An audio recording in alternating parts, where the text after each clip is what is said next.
Assalamualaikum warahmatullahi wabarakatuh. Perkenalkan, nama saya Cindy Amelia Nurmanita, NPM 1212020058, Prodi Akuntansi Universitas Yarsi. Di video kali ini, saya akan melanjutkan materi video sebelumnya. Data Questionnaire Primer. Nah, di video sebelumnya saya telah membahasnya hingga uji kualitas data. Di video kali ini, saya akan melanjutkannya dari uji asumsi klasik hingga uji koefisien determinasi.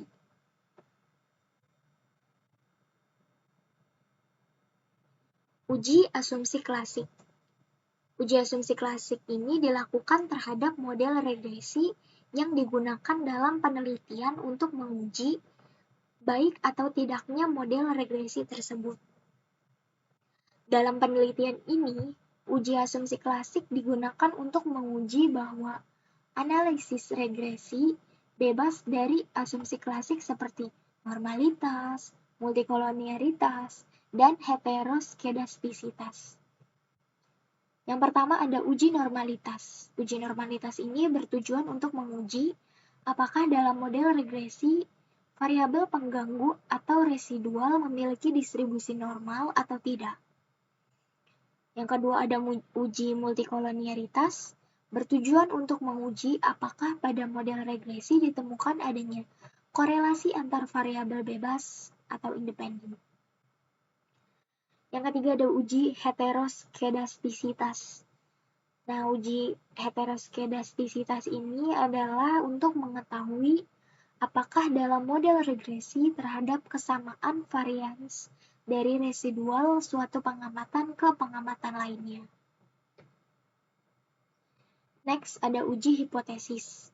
Pengujian hipotesis ini dilakukan untuk mendapatkan gambaran mengenai hubungan antara variabel independen X1 dan X2 dengan variabel dependen, yaitu Y. Dalam penelitian ini, pengujian hipotesis dilakukan dengan cara sebagai berikut.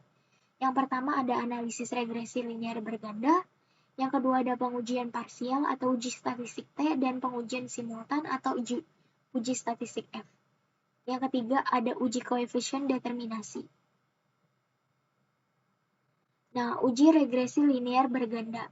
Pengolahan data penelitian ini menggunakan regresi linear berganda atau multiply regression, yaitu karena banyak faktor dipengaruhi lebih dari satu variabel yang dapat digunakan untuk mengetahui pengaruh dari beberapa variabel bebas atau independen terhadap variabel tidak bebas dependen, menurut Purwanto tahun 2004.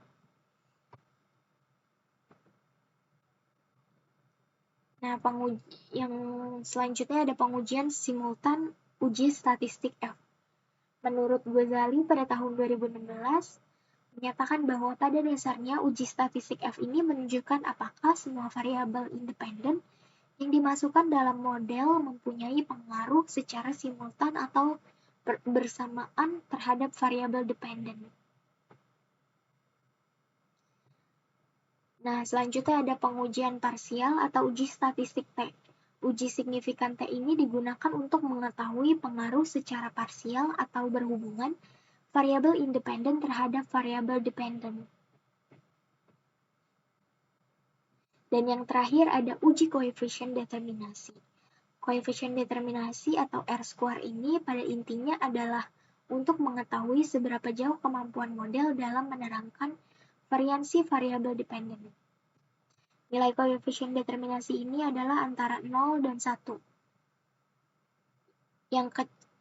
Nilai koefisien determinasi yang kecil berarti kemampuan variabel-variabel independennya dalam menjelaskan variasi variabel dependen amat terbatas. Kita langsung ke SPSS-nya. Seperti biasa, kita buka dulu filenya. Karena di video sebelumnya saya menyimpan datanya itu berupa type-nya itu berupa SPSS atau SAF ini, maka saya tidak mengubah file of type-nya.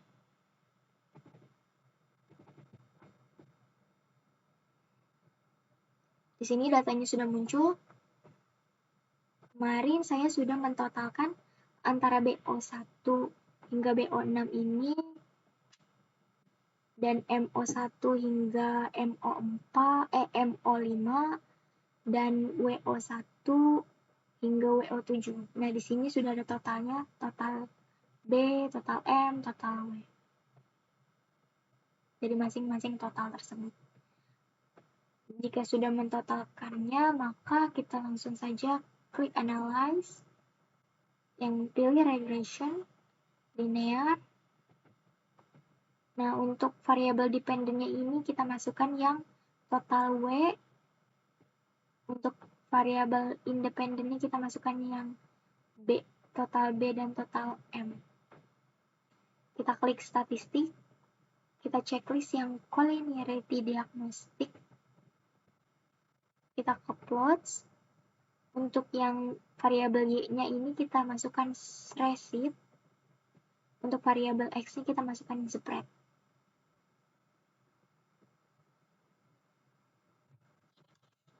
Kalau sudah, klik continue, kita ke save, kita checklist yang residual unstandarized. Oke. Kita akan analisisnya berbarengan.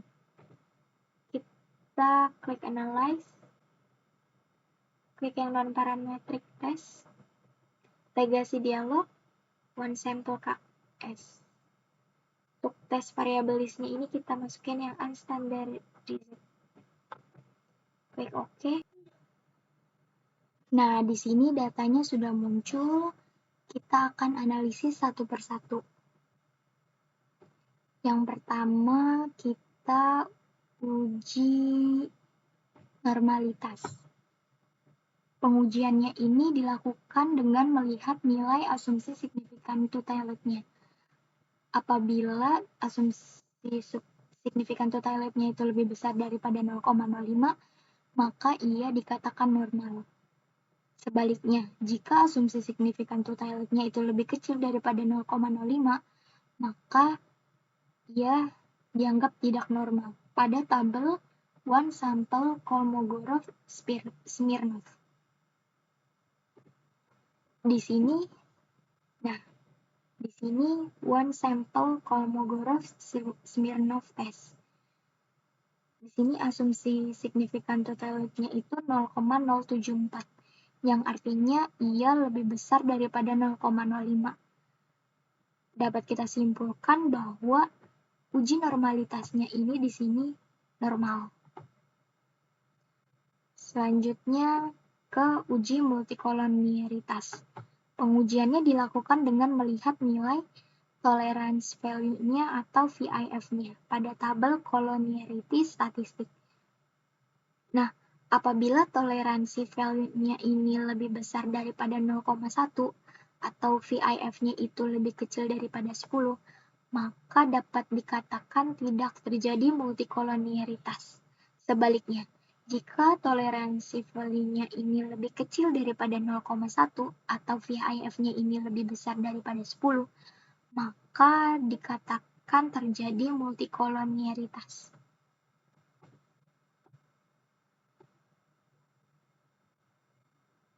Nah, di sini tabel coefficient A, collinearity statistik, toleransi dan VIF. Di sini toleransinya itu 0,789, VIF-nya itu 1,268. Artinya toleransinya itu ia lebih besar daripada 0,1 dan VIF-nya ini lebih kecil daripada 10. Maka dapat kita simpulkan di sini tidak ada masalah untuk multikoliniaritasnya. Next, kita menguji heteroskedastisitas. Pengujian ini pada grafik scatter plot melihat antara nilai prediksi variabel dependent yaitu spread dengan residualnya receipt. Di sini ada ketentuannya, jika data tersebut menyebar maka tidak ada masalah dengan hetero. Sebaliknya, jika datanya itu saling bertumpukan, atau bertumpang tindih, maka data tersebut ada masalah dengan heteroskedastisitasnya itu. Kita lihat, nah di sini scatter plotnya, di sini terlihat datanya itu tidak bertumpang tindih, meskipun saling berdempetan, tapi ia menyebar, tidak saling bertumpang tindih. Maka dapat kita simpulkan untuk uji heteroskedastisitasnya ini, ia tidak mempunyai masalah. Selanjutnya,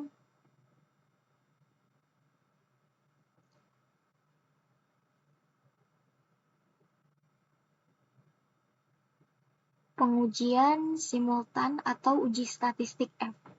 Pengujiannya itu dilakukan dengan melihat signifikannya. Apabila signifikannya lebih kecil daripada 0,05, maka model penelitiannya dapat digunakan pada tabel ANOVA kolom signifikan. Kita cari tabel ANOVA A. Nah, sini. Di sini ada ANOVA A yang signifikan. Di sini signifikannya itu 0,000 yang artinya ia lebih kecil daripada 0,05. Maka artinya secara bersama-sama variabel B dan M itu berpengaruh terhadap W.